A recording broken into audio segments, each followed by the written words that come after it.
Computer science videos here today to show you guys in tutorial 27 how to view tweet activity on your account on Twitter using a computer.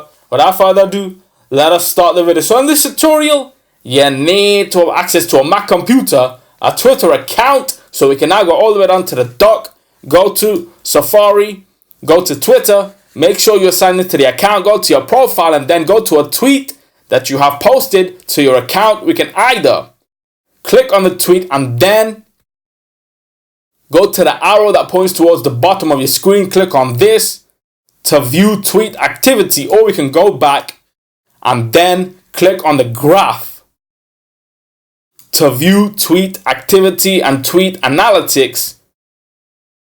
As you can see on screen, we have impressions 74.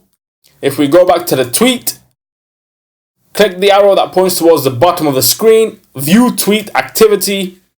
It's the same. Go back, go to your profile, quit Safari. That's it for this video. I'll see you guys in my next tutorial. Thanks for now.